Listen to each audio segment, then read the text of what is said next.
Hello guys, ரீசெண்டாக பார்த்தீங்களா ஒரு வீடியோ பார்த்தேன் இன்ஸ்டாகிராமில். அப்போ தான் ஒரு வீடியோ பார்க்கலான்னு சொல்லிவிட்டு வந்தோடனே பார்த்தீங்களா ஒரு இருசக்கர வாகனத்தில், அதாவது 2 பேர் போகிறாங்க. போலீஸ்கார வந்து ஒரு 2 இதில் மறிக்கிறாங்க. ஜீப்பும் அந்த டிடி மாதிரி ஒரு வேன் இருக்குல்ல, அதில் வந்து நிப்பாட்டிட்டு அப்புறமேட்டுக்கு இறங்கினோடனே ஏது என்னன்னே தெரில, பிடிச்சி அடின்னு அடிச்சு போட்டுக்கிறாங்க. வண்டியை வந்து சாட்சி போட்டுக்கிறாங்க. ஒரு பசங்களோட எமோஷனில் ஒரு வண்டி தான், ஓகேங்களா? 1000 இருந்தாலும் அவன் மேலே அடிச்சதை கூட அவங்க கேட்கல. வண்டியை நீ ஏன் தரலன்னு தான் அந்த வீடியோவில் அதாவது 1க்கு 2 முறை கேட்குறான். இது யார் மேலே தப்பு என்னன்னு தெரியல. விஜய் வந்தாராம், பார்க்கறதுக்கு போனாங்களாம். அதிவேகமாக இவங்க வண்டியை இயக்கிறதுனால போலீஸ்கார் நிறுத்தியிருக்காங்க. நிறுத்தாமல் போனதுனால துரத்தி வந்து பிடிச்சி அடித்து அந்த வண்டியை கீழே தள்ளி உடச்ச விட்டுக்கிறாங்க.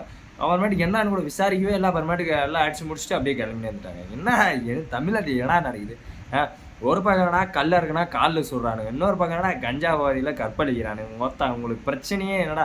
தமிழ்நாட்டில் ஒரு பிரச்சனை போனால் இன்னொரு பிரச்சனை. இது என்னன்னா, தமிழ்நாட்டில் எவ்வளோ பிரச்சனை இருக்குது. அதெல்லாம் விட்டு தேர்தல் ஆணையம் இப்போ போயிட்டு என்ன பண்ணுறாங்க, துரத்தி வரக்கூடிய வண்டியெல்லாம் மடக்குறாங்க. நான் டூருக்கு போயிட்டு வரேன், அப்போ தான் என் பேகை தம்பி, இத்தனைக்கும் அது எங்கள் ஊர் லோக்கல் வந்து பிடிக்கிறாங்க. பணம் என்கிட்ட வந்து பணம் வந்து தேர்தலுக்கு பணம் வந்து சேர்ந்துருச்சுன்னா நான் வீடியோ எடுத்து போடுறேன், வந்து முடிஞ்சால் பிடிச்சிக்காங்க பார்க்கலாம், ஓகேங்களா? யார் எந்த கட்சிக்காரர் கொடுக்குறாங்கன்னு. ஏன்னா இதெல்லாம் 6 மாதத்துக்கு முன்னாடியே எல்லா இடத்துலையும் போய் சேர்ந்துட்டுக்கோம். இப்போ வந்து என் பேக்கை தவிர இந்த கேமரா, இந்த பாக்ஸ் கேமரா இருந்துச்சு. இந்த பாக்ஸில் என்ன இருக்குது? ஓப்பன் பண்ணு, கேமராவா? என்ன எங்கே காட்டு?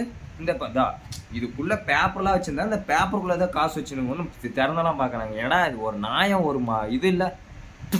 வெக்கங்காட்ட கூதிங்க. உண்மையில எனக்கு அவ்வளோ கோவம் வருது. உண்மையில இந்த கவர்மெண்ட் அரசாங்கத்தை பார்த்தா. எங்கள் ஊர் ரோடு சரியில்லை, ரோடு போகிறதுக்கு வக்கில்லை, ஆனால் வரட்டி வந்து பிடிக்கிறதுக்கு மட்டும் வந்துடுறாங்க நொட்டிட்டு.